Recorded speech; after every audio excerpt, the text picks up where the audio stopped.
pag-usapan po natin isang topic regarding po dito.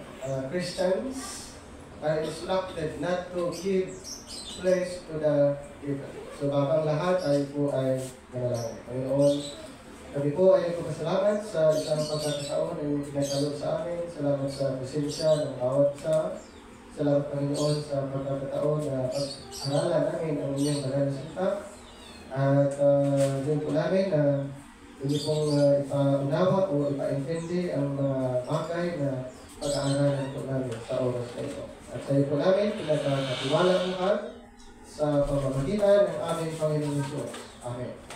So, sa oras na ito po ay pag-aaralan po natin ang mga bagay na ito.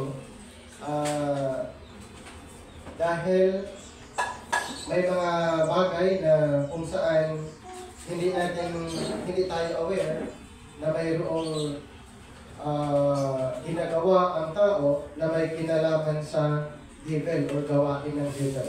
So bakit natin ito po ay napili na pag-uusapan? So alam po natin, pag November 1, ang dami po mga iba't ibang activity o mga kakaibang ginagawa ang tao na ito po ay nakalink doon sa gawain ng demonyo o sa devil, katulad ng Halloween. Halloween ay hindi po practice ng Bible. Ito po ay ginagawa ng karamihan na mayroong kinalaman po sa gawain ng demonyo. So ito po ay isa sa worshiping demons or worshiping devils. So ipinapakita doon na kakaiba na kung saan pinapractice doon yung mga bagay na hindi po related sa scripture. So, alamin po natin ang mga ilang bagay kung bakit mayroong tinatawag na All Saints Day. Okay? So, sa history, kung alamin po natin ang history, All Saints Day originated from a feast of All Martyrs in Rome on May 13. So, ibig sabihin, ang All Saints Day pala, ito ay sineselebrate doon sa Rome noong May 13. So, yung mga martyrs na tinatawag is yung mga believers noon na kanilang dinidipinsahan ang kanilang paniniwala hanggang sila ay pinatay dahil sa kanilang paniniwala. At ito ay sineselebrate pala noong May 13. Ayan, May 13, hindi November 1. Pero sino po ang proponent? Ang proponent pala noon ay si Boniface the Fourth noong 609 AD. Siya po yung nagdeklara na May 13 noong 609 ay i-celebrate ang mga tinatawag na martyrs or martyr. At tinatawag niyang All Saints Day. Pero it was moved to November 1. Sino po? Si Gregory III. Si Gregory III, siya po yung nag-move to November 1. Kaya nga po ang sineselebrate ng karamihan hanggang ngayon, November 1, hindi na May 13. So, sino po ang nagdeklara? Si Pope Gregory. Hanggang ngayon ay sineselebrate ng karamihan November 1. Bakit kaya? So, kung alamin natin ang history, itong si Gregory ay mayroon siyang paniniwala na ang mga patay ay bumabalik during November 1. Ito po ay kanyang paniniwala at pinaniniwalaan din naman ng iba. Kaya karamihan pumupunta sa cemetery at naghandog ng mga kung ano-anong alay, nag-sindi ng candle at nagbibigay ng food or anuman ang mga offering. Kung ano yung paborito ng namatay ay binibigay nila during November 1 dahil sa paniniwala na lahat ng mga patay na nasa purgatorio daw ay bumabalik during November 1. Kasi pag hindi daw ito ginagawa ayon kay Gregory, pag hindi daw ginagawa sa mga kamag-anak, sila'y mumultuhin sa kanilang bahay. So, kaya, mandatory na ginagawa ng karamihan at marami pong mga na-influensyahan. Kaya pag November 1, binibisita ang mga patay doon sa cemetery. Pero before, wala pong ganon. Okay? Wala pong ganon na binibisita or pinupuntahan ang mga namatay. Ito po ay nangyari nung diniklara ni Pope Gregory na dapat lahat daw ng mga namatay na nasa purgatorio ay pinabalik sila doon sa kanilang tahanan. Dapat lahat ay mag-celebrate. So, ganun po mga kapatid. Ngayon, mayroon bang turo ang Biblia tungkol sa mga patay na bumabalik? Ang Biblia ay nagtuturo na ang patay hindi na bumabalik. Dito po sa Job chapter 7, 7 to 10. Job chapter 7, 7 to 10. Oh, remember that my life is wind. My eye shall no more see good. The eye of him that hath seen me shall see me no more. Their eyes are upon me, and I am not, as the clouds is consumed and vanish away. So he that goeth down to the grave, ibig sabihin doon sa libingan, so he that goeth down to the grave shall come up no more. Lahat ng mga namatay ay hindi na sila babalik. Sa verse 10, he shall return no more to his house, neither shall his place know him anymore. Hindi na po babalik. Wala na pong, pag ang tao namatay ay hindi na po bumabalik ayon sa turo ng Biblia. Ang sabi pa dito sa Ecclesiastes, pag ang tao ay mamatay, babalik sa lupa, and then ang buhay na since ito ay galing sa Panginoon ay babalik sa Panginoon. Dito po sa Ecclesiastes 12:7, then shall the dust return to the earth as it was, and the spirit shall return unto God who gave it. Ibig sabihin, pag ang tao ay namatay, ang ating katawan na galing sa lupa, babalik sa lupa, and then yung buhay natin na galing sa Panginoon ay babalik lang din sa Panginoon. So sinasabi ng Biblia, pag ang tao ay namatay, hindi na siya babalik. Yun yung turo ng Biblia. So, bakit mayroong mga katuruan na ang tao pag namatay ay bumabalik? Ito po ay katuruan na inimbento ni Pope Gregory. Kailan? Ito po ay noong 8th century. Ayan, yung 8th century.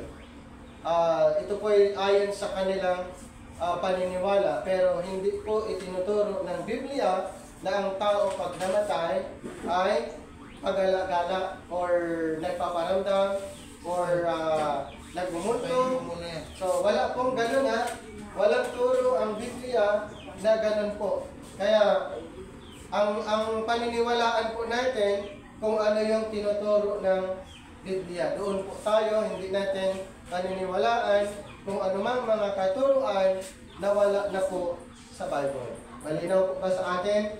Ang dapat natin paniniwalaan kung ano yung turo ng Panginoon na nakasulat sa Biblia. Mayroon mayroong tanong si Job, pag ang tao ba pag namatay siya ba'y mabubuhay o saan kaya siya pupunta? Dito sa Job chapter 14 verse 10, but man dies and wasteth away, yeah. Man giveth up the ghost, and where is he? Pag namatay ang tao, ang sinasabi dito, saan kaya siya pupunta? Dito sa verse 14, if a man die, shall he live again? All the days of my appointed time will I wait till my change come. Sinasabi pa niya, pag siya mabubuhay, saan kaya pupunta? Mabubuhay pa kaya pag siya namatay? Ang Bible din malinaw, itinuturo din na pag ang tao ay mamatay, siya ay mabubuhay. Okay? Siya ay mabubuhay. Mayroong sinasabi ang Panginoon na pupuntahan ang tao pag siya ay naniniwala o hindi. Kung hindi siya believer, siya ay pupunta sa dagatang apoy. Pag siya na siya ay nanampalataya sa ating Panginoon, siya ay pupunta at makapiling ang Panginoon. So yun po ang turo na Biblia. Ngayon, ayon sa ating pag-uusapan, Christians are instructed not to give place to the devil. Paano po? Marami pong katuruan na pwede nating alamin. May mga ginagawa ang tao na related sa demonic activity or ginagawa ng demons. At yun po, pag November 1, ang dami po ng mga activity na related sa devil.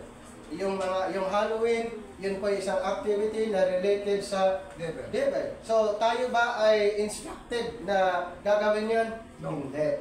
Kaya nga dito sa Ephesians 4:27, Ephesians chapter 4:27 po ay tignan lang natin. Verse 27, neither gave place to the devil. So, hindi natin bigyan ng pagkakataon ang diablo. So, the truth about devils, ghosts, and spirits, actually, ito po totoo na mayroong devil, mayroong ghosts or spirits, halos parehas po ito. Pero, for too few Christians take devils or ghosts or spirits serious enough. Either they are taken so lightly and made the subject of yung iba cartoons, mayroong iba fictions and festive holidays. Yan po yung mga nakikita din natin, na-observe sa mga ibang group of people na gumagawa sila ng cartoon or fictions or ano man na may kakaibang mukha na ipinapakita nila na ito yung mukha ng taong patay. So, there are many false ideas, superstitions, and pagan ideas about the spirit world. So may mga ganun po ng mga kaisipan. Pero yung po iba ay halos hindi po totoo. Yun ay mga idea lamang po. Okay? Yun po ay mga idea. Kaya kung gusto natin ang katotohanan, matatagpuan po natin sa Bible. So, every Christian ought to believe in ghosts. A ghost is a spirit or soul. So pag sinasabing ghost, spirit ay halos parehas lang po. Without the body or immaterial person. May mababasa sa book of Genesis 25:8, once you die, once ang tao ay mamatay, you will give up years. Ito po yung tinatawag na ghost or spirit. Interchange po ang paggamit, yung ghost, spirit. May sinasabi sa Genesis 25:8. Genesis chapter 25, verse 8.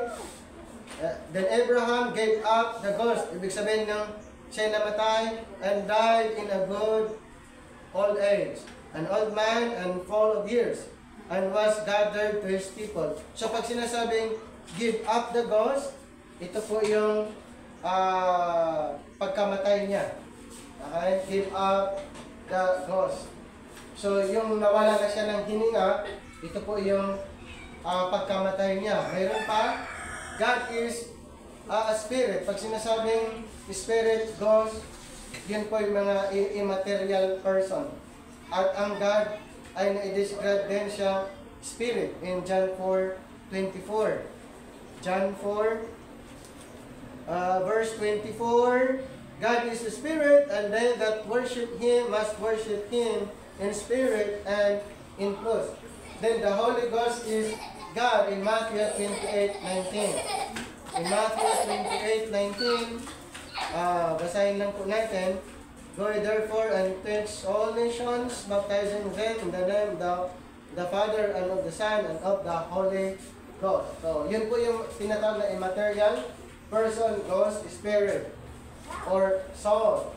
Dito sa Acts 5:3, na-describe din yung spirit. Acts 5, number 3. Acts 5, verse 3. But Peter said, Ananias, why had Satan filled thine heart to lie to the Holy Ghost, and to keep back parts of the price of the land? So, Holy Ghost ang ginamit, Holy Ghost, Holy Spirit, Spirit, ay interchange. Kumbaga, immaterial ang description. So, Ghost, Holy Ghost, Holy Spirit. Dito naman, yung pagkamatay ng ating Panginoon, katulad doon sa description ni Abraham, Jesus gave up the ghost and Abraham gave up the ghost. So, Luke 23:46. Luke, sa Lucas po tayo, verse 23. 46. Ito po. And when Jesus had cried with a loud voice and said, Father, into thy hands I commend my spirit. And having said that, he gave up the ghost. Ito po yung na-mention. So, totoo ba? Yung ghosts are real? Yes. Pero ito po yung nabigyan ng negative na implication, karabihan po. May mga negative silang pagkakaunawa pag sinasabing ghost. In 1 Corinthians 6:19, know ye not that your body is the temple of the Holy Ghost, which is in you. So, ghosts are real. Totoo po ang ghost. Pero yung paniniwala ng iba ngayon, yung ghost ay multo. Yung in-interpret nila na ang ghost ay multo. So, yun po ay negative na negative na kaisipan, paniniwala. Ang ghost na na-mention sa Bible, referring to the Holy Spirit, or spirit, or yung immaterial person. Yung immaterial, ibig sabihin, ito yung part na nasa tao, katulad ng nabanggit kay Abraham, he gave up his ghost. Ito po yung kanyang pagkamatay, physical. Maging Jesus Christ, yung kanyang pagkamatay, he gave up the ghost. At marami pa. Pero hindi po ito referring sa kaisipan natin na multo. Pag sinasabing ghost ay multo, agad yung nasa isip natin. Mayroong iba na iniisip na unscientific, the stock of meats, then consider the conversation among scientists about if there can be ghosts in machines, or how we can create and transfer what is immaterial about us into robots and computers. May mga ibang ganun po na itong mga machine or mga bagay na ginagawa nila, robots or computers, ay mayroong tinatawag ghost, or magkaroon ng life or buhay yung mga ito. Wala pong ano yan, hindi po magagawa yung ganon. Pero yun ay mga kaisipan lamang po. So the devil exists. Mayroon bang devil? Mayroon pong devil. Ang Bible po ay mayroon pong sinasabi tungkol sa devil. Dito po sa Revelation 20, verse 1 and 2, and I saw an angel come down from heaven having the key of the bottomless pit and a great chain in his hand. And he laid hold on the dragon, that old serpent, which is the devil, and Satan, and bound him 1,000 years. So mayroon pong devil. Ang Bible nag-mention po ng devil.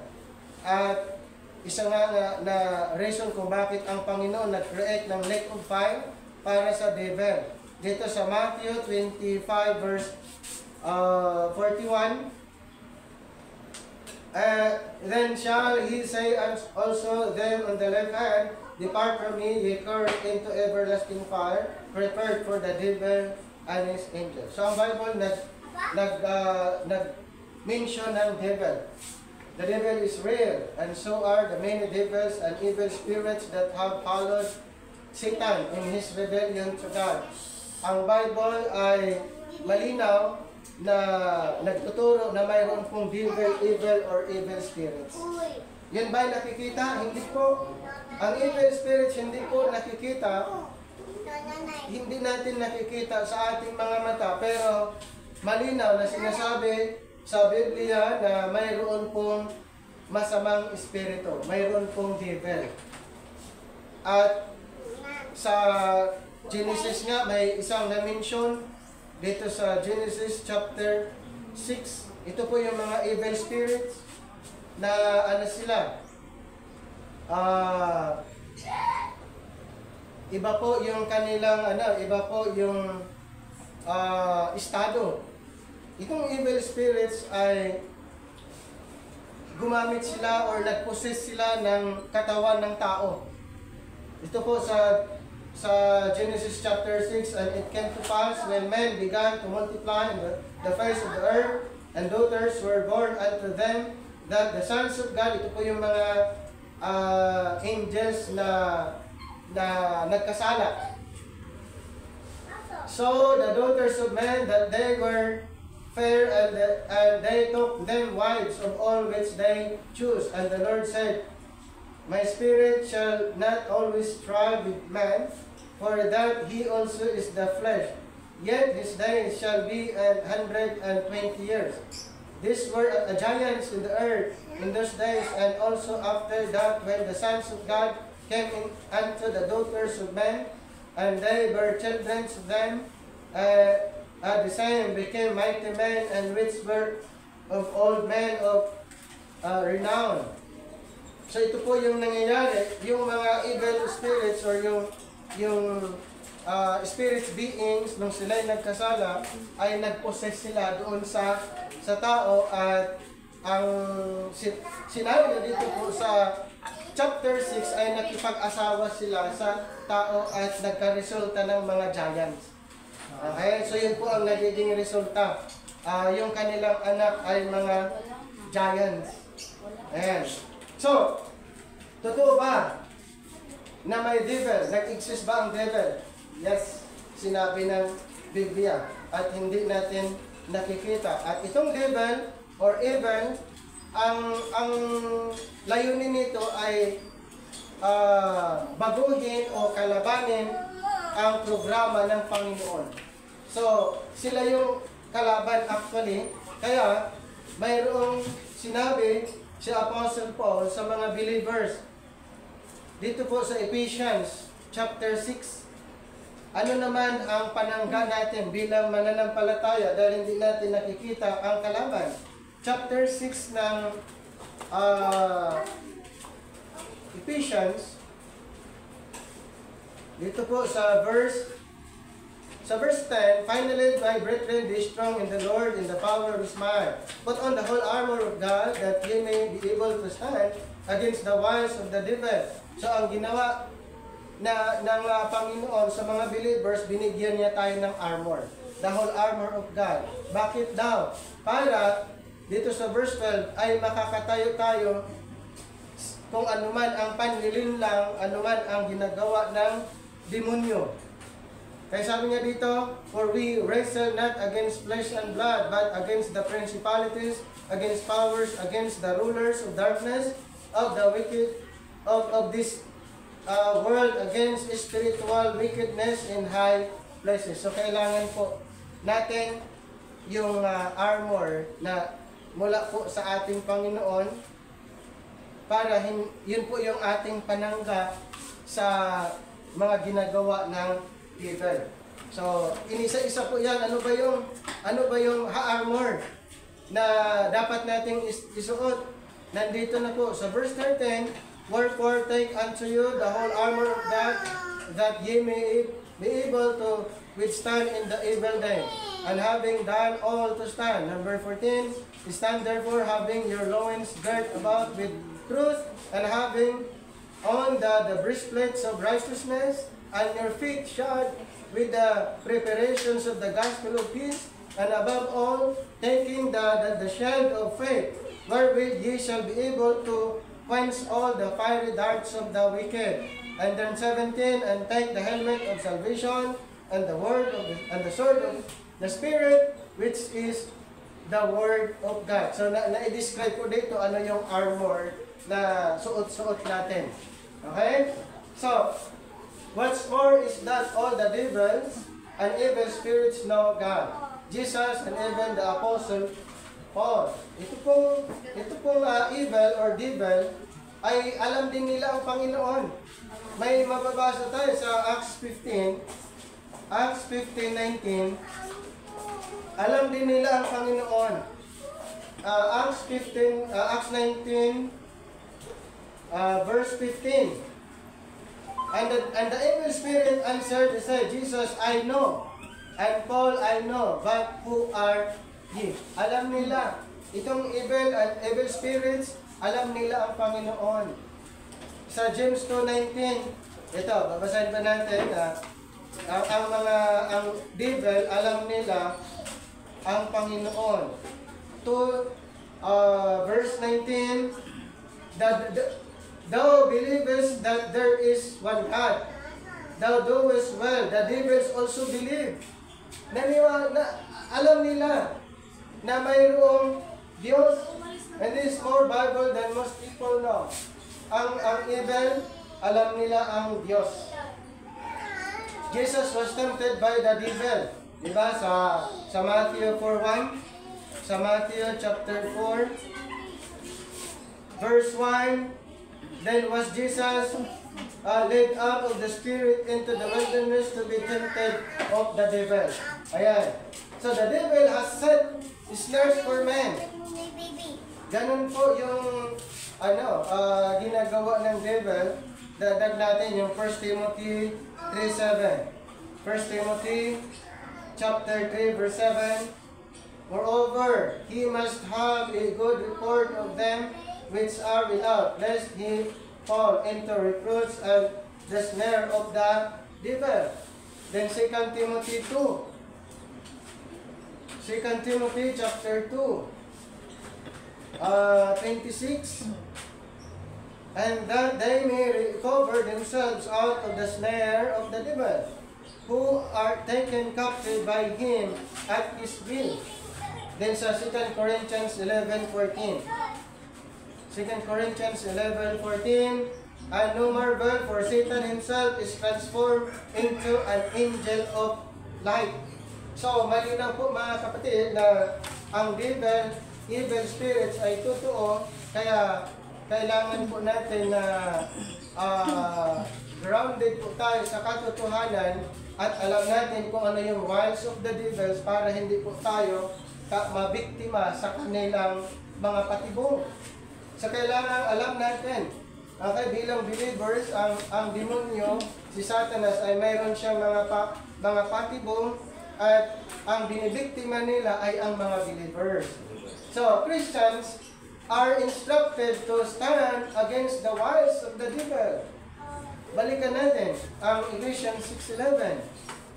Ephesians chapter 6 verse 11.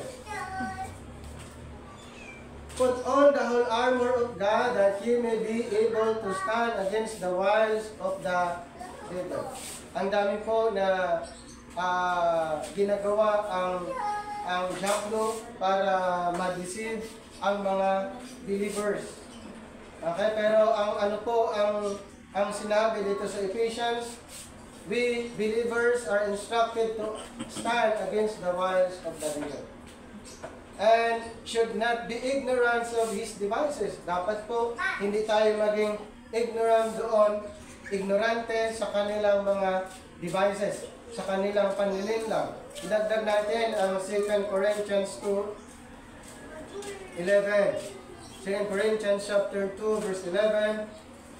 Lest Satan should get an advantage of us, for we are not ignorant of his devices. So, ang dami po na mga panlilinlang ginagawa si Satanas.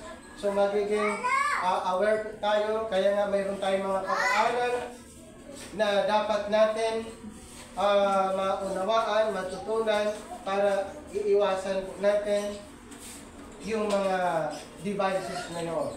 So, consider the rise today in witchcraft. Mayroon familiar po kayo, may mga witchcraft, spiritism, and the pursuits of spiritual energy and power through spirits that are not the God of the Bible. So all of this is forbidden by God as it leads to people being deceived, controlled, and ultimately the possessions of being that do not bear truth, righteousness, peace, or joy. Only God can fulfill this spiritual need. Only truth can reveal evil spirits and their lies for what they are, ungodly. Only faith in God's word can enlighten your eyes, our eyes. So, mahalaga talaga na ang Biblia ay pinag-aalala natin. Kasi doon lang po mai-reveal or makita, malaman kung ano yung word of the devil, ano yung ginagawa ng diablo. Kasi yun naman talaga ang gumagawa ng kapamaraanan o gumagawa ng mga bagay para ang mga believers ay mailayo doon sa kanilang pananampalataya or magkakaroon ng doubt ang mga believers kung totoo ba ang kanilang pinaniniwalaan. So ang Biblia po malinaw, ipinapangaral, itinuturo, doon natin malalaman paano malalaman ang mga bagay na yon. Are you possessed? Mayroon bang naniniwala ba kayo na ang believers ay ma-possess? Yung mga nanampalataya ay ma-possess? So upon belief in the gospel, you are sealed with the Holy Spirit or promise and have been delivered from the power of darkness. Gusto kong basahin ang Ephesians 1:13. Ang mga believers ba ay ma-possess? Kaya bang i-possess ng ni Satanas? In verse 13, in whom he also trusted, after that he heard the word of truth, the gospel of your salvation, in whom also after that you believed, ye were sealed with that Holy Spirit of promise.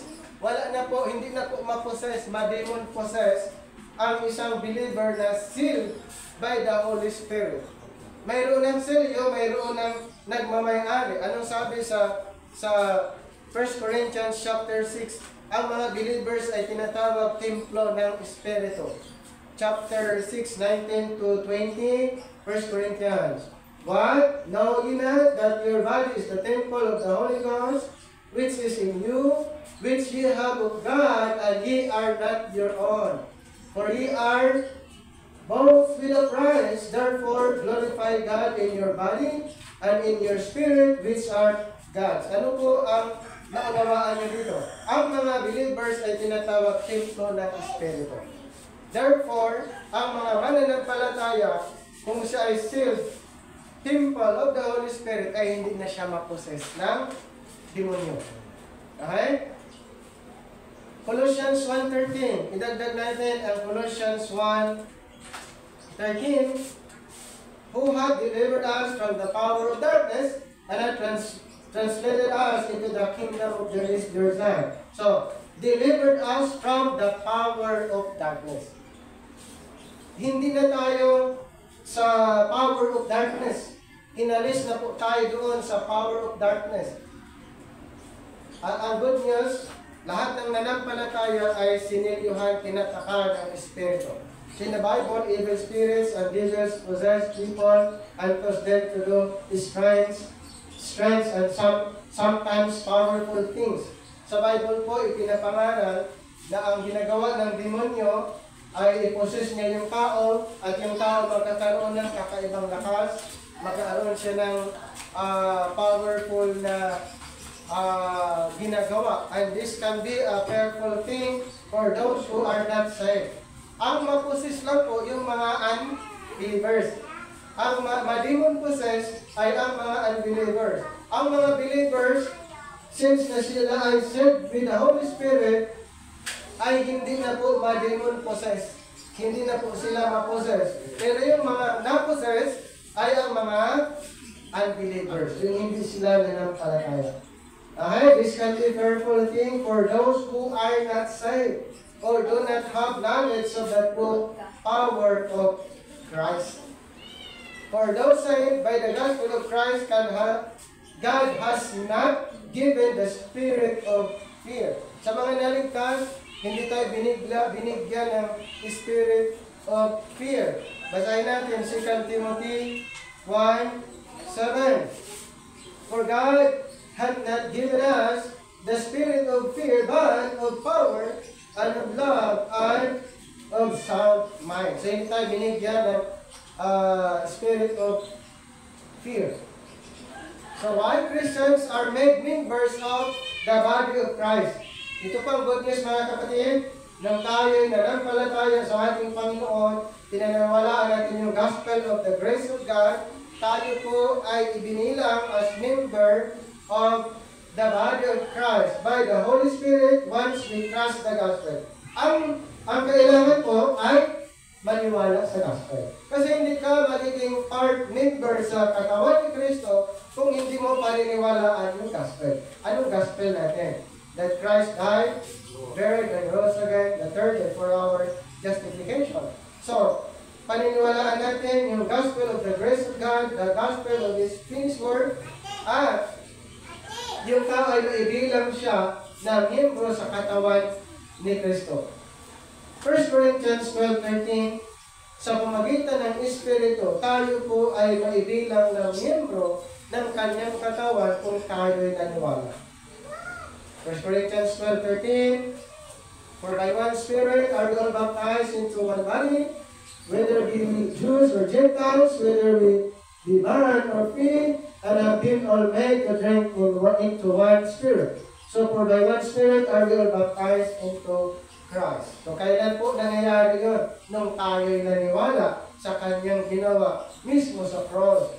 So dapat paniniwalaan po yung gospel na yun, at once na tayo ay naniniwala, after that, tayo ay kanyang tatakan ng Espiritu Santo. At yung tatak na yun, hindi na mawawala. Okay? Forever na po yun. We are forever na sealed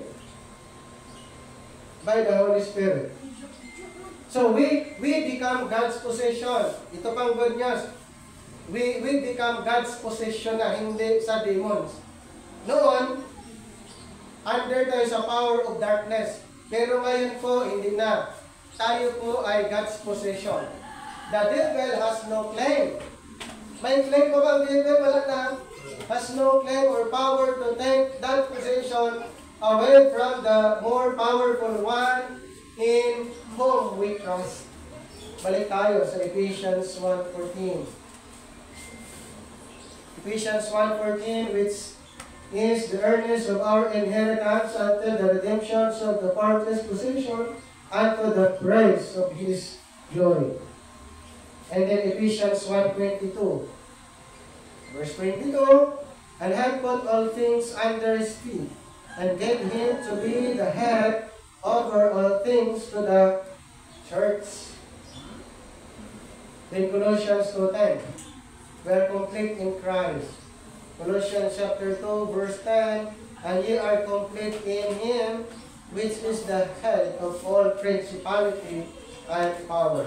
So lagi natin tandaan mga kapatid, nung tayo naniwala sa ating Panginoon, naniwala sa Ebanghelyo ng kaligtasan, tayo po ay property na ng Panginoon. We are God's possession. Wala nang claim, hindi na i-claim, hindi na mag-claim ang devil. Hindi na. Kasi nasa Panginoon na po tayo. So that is God's great power through Christ. So this is not to say Christians cannot be influenced by the devil or evil spirits. Mayroon pong influence. Walang position, hindi mag-possess ang devil, pero ang devil pwede niyang influensyahan yung mga believers. Doon siya gumawa, yung influence. This is not to say Christians cannot be influenced by the devil or evil spirit. Satan hindered Paul. And Satan has ministers. So, ang gagawin ni Satanas, influensya niya yung mga believers, hindi siya mag-possess. Pero ang gagawin niya, gumawa siya ng influence. Kasi nga, itong si Satanas, marami din siyang ministro. Satan hindered Paul. And Satan has ministers. 1 Thessalonians po tayo. 1 Thessalonians chapter 2, 18. 1 Thessalonians 2:18.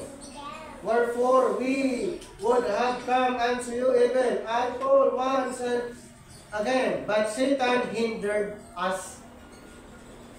Itong ang ginagawa kasi ni Satanas ay hahadlangan niya yung mga gawain para sa Panginoon.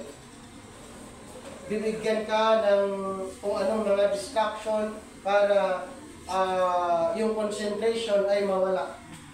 Ano pa? 2 Corinthians 11:15. 2 Corinthians 11:15. Therefore, it is no great thing if his ministers also be transformed as the ministers of righteousness, whose end shall be according to their works. Mayroon siyang mga ministers. Gumagamit siya ng mga kung ano-ano ang gagawin ni Satanas para ma-divert, mawala yung attention. Yun po yung influence na sinasabi. Si Pablo, mayroon siyang ministry, hinahadlangan ni Satanas. But this is why Christians ought to learn the truth about evil spirits from God's Word alone. So, isa sa mga dapat nating gamitin para malaman ang ginagawa ng dyablo, yung Biblia. Okay? Biblia po. Kasi nandito na lahat. Okay? Dapat alamin ang Biblia tungkol sa ginagawa ng demonyo. God's Word alone. Not from stories. Wala doon sa mga story kung ano man dyan. Mga cartoons, Stinkan, Smith. Ang dami po mga tradisyon na ginagawa. Hindi natin matutunan doon. Matutunan po natin ang tungkol sa ginawa ni Satanas sa Biblia. Okay? Sa Biblia lang po tayo. So, responding to evil spirits. The way our culture deals with evil spiritual phenomena is to ignore it. Karamihan po, deny it or play with it, thinking it to be harmless. Maraming ganun po. Bakit kaya ginagawa? Wala silang idea o kaalam-alam, parang hindi nila iniisip na mayroon pong mga pwedeng mangyayari. Okay?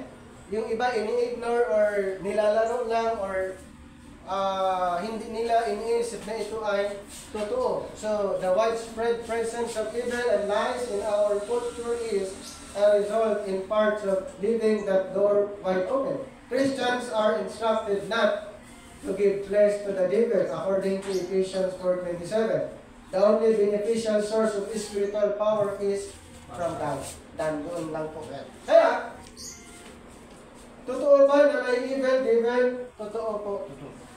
Pero huwag kayong matakot dahil hindi tayo binigyan ng takot ng Panginoon. Dahil ang Panginoon ay nasa atin, tayo ay protected ng Panginoon, huwag tayong matakot. Pero huwag din tayong magpa-impluensya sa mga gawain ng demonyo. Kailangan magiging ano po tayo, aware, pag hindi natin alam, baka ginagawa na natin yung mga ginagawa na para sa demonyo. The way religions deal with evil spiritual phenomena is with ignorance. Tama? Dahil po sa paging ignorante, superstition, objects, rituals, and incantations. It is no coincidence that bizarre spiritual activity is seen most among religious groups who claim to have access to spiritual power. Mayroon po mga ganun na, huwag po basta-basta na gumawa ng kung ano man. Okay, may mga ibang mga religious group na nag-claim to have access to spiritual power but who have the gospel wrong. Mahalaga po na tama yung gospel. Kung tama yung gospel, wala pong tinatawag na possession or mga na demon possessed. May mga ibang may mga ibang group of denomination na yung mga members ay na-demon possessed. Ibig sabihin, mali yung gospel. Okay, kung wrong gospel, mayroon pa rin demon possession mangyayari. Pero kung tama yung gospel na pininiwalaan, siya po ay tatakan, siliyuhan ng banal na espiritu at hindi na po siya mapossess. Unsaved people who do not know God, accessing spiritual power is a recipe for devilish disaster. Kaya kawawa lagi doon yung mga unsaved. Kawawa lagi doon yung mga unbelievers. Bakit? Sila po yung target, sila po yung recipient ng demon possession. Perhaps the reasons there is such a need for exorcism in the Catholic Church is that their parishioners are not protected by the gospel of salvation. Kaya nakakalungkot po. Nakakalungkot po na mostly ganun po ang nangyayari. Kaya kailangan pa rin yung gospel. Okay? Kailangan pa rin yung gospel, hindi po sa group of organization, sa kung anong organization, ang kailangan po yung ebanghelyo, yung tamang gospel. Balikan natin yung Ephesians 1:14 kung bakit hindi issue dito yung organization, ang issue dito yung paniniwala natin. Verse 13, in whom ye are also trusted after that ye heard the word of truth, the gospel of your salvation, in whom also after that ye believe, ye were saved with that Holy Spirit of promise. Mayroon pong tatak na Espiritu Santo kung tama ang Ebanghelyo, kung tama ang gospel na pinaniniwalaan ng isang tao. Bilang pagtatapos, Christians are instructed to withstand them with the Word of God. Kaya nga, lagi po natin ginagamit ang salita ng Panginoon bilang panangga. Bilang basihan sa ating paniniwala. Basahin ko lang ulit ang Ephesians 6 dito sa 13 hanggang 18. Verse 13, wherefore take unto you the whole armor of God, that ye may be able to withstand in the evil day. And having done all to stand, stand therefore, having your loins girt about with truth, and having on the breastplate of righteousness, and your feet shod with the preparations of the gospel of peace. Above all, taking the shield of faith, wherewith ye shall be able to quench all the fiery darts of the wicked, and take the helmet of salvation and the sword of the Spirit, which is the word of God. 18, praying always with all prayer and supplication in the Spirit, and watching thereunto with all perseverance and supplications for all saints. So Christians are in a battle without the armor. Tama? Christians are in a battle without the armor. Kaya nga ito po, kailangan yung armor na mention. Dito sa binasa natin, finally, my brethren, be strong in the Lord and in the power of His might. Put on the whole armor of God. That's a short way to rules. Kung wala yung armor, tapos mayroong battle, ganun po ang mangyari. Hindi po tayo magtagumpay. Pero ang good news po, we have the whole armor of God. Devils, ghosts, and spirits are real. But we need not fear them if we trust in the power of God through the gospel of Jesus Christ. Kailangan po tayo magtiwala sa gospel of Jesus Christ. Kasi totoo po na may devil or ghost or spirits, totoo po. Pero para tayo magtagumpay, we trust in the power of God through the gospel of Jesus Christ and put off the spirit of ignorance and fear about unseen things. Put on power, put on love, put on sound doctrine from Jesus Christ. Ephesians 6:10. My brethren, be strong in the Lord and in the power of His might. For God hath not given us the spirit of fear, but of power and of love and of sound mind. 2 Timothy 1:7. Sana po mga kapatid, naunawaan po natin ang mga bagay na ito. Kailangan natin malaman ang mga bagay na ito, we Christians are instructed not to give place to the devil. Tayo po'y manalangin. Panginoon, maraming salamat sa isang pagkakataon na inyong pinagkaloob sa amin. Salamat sa presensya ng bawat isa. Salamat sa learning na amin pong natutunan sa oras na ito. Maraming salamat po. At sa namin pinagkakatiwala lahat sa pamamagitan ng aming Panginoong Jesus. Amen.